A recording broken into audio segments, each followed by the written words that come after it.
Who am I? Why am I here? Where am I going? In the name of progress, modern man has tried to answer those questions without reference to God. But the answers that came back were not exhilarating, but dark and terrible. You are the accidental byproduct of nature. There is no reason for your existence. All you face is death.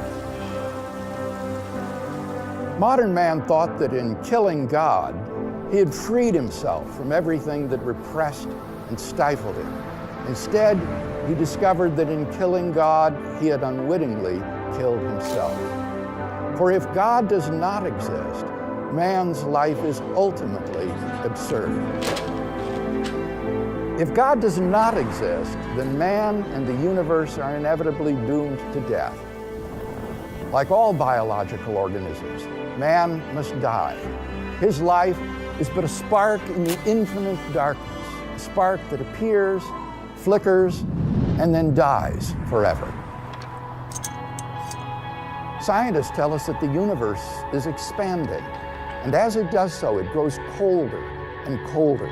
Eventually, there will be no heat at all. There will be no light. There will be no life. This is not science fiction.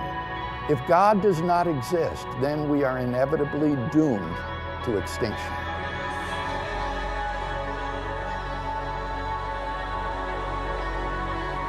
Now, what does all this imply? It means that life itself is absurd.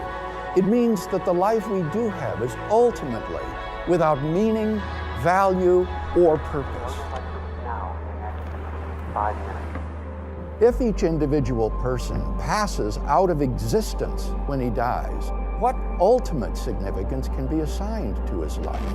His life might be important relative to certain other events, but if all of the events are ultimately meaningless, what can be the ultimate significance of influencing any of them?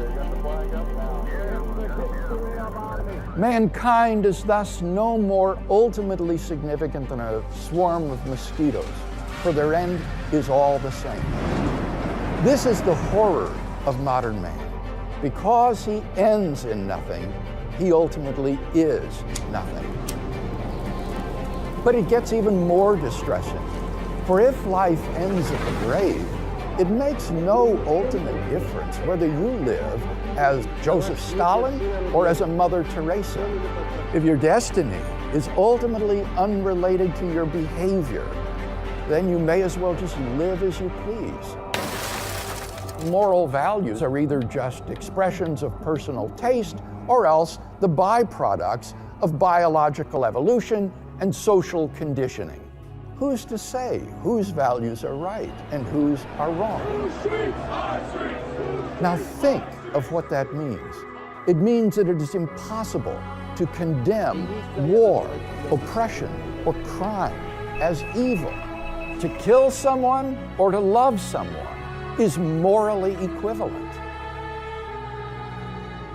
Our predicament is that it is impossible to live consistently and happily with such a worldview. The atheist philosopher Bertrand Russell held that moral values are simply expressions of personal taste. And yet Russell admitted that he could not live that way. He therefore found his own worldview, and I quote, "incredible. I do not know the solution," he confessed. If death stands with open arms at the end of life's trail, then what is the goal of life? Is there no reason for life? If its destiny is a cold death in the recesses of outer space, then the answer is yes, it is pointless. We need to wake up and understand the gravity of the alternatives before us. If God exists, then there is hope for man. But if God does not exist, then all we are left with is despair. Faced with an atheistic worldview, the philosopher Jean-Paul Sartre realized that life is absurd. In his play, No Exit, he tragically portrayed the life of man as hell.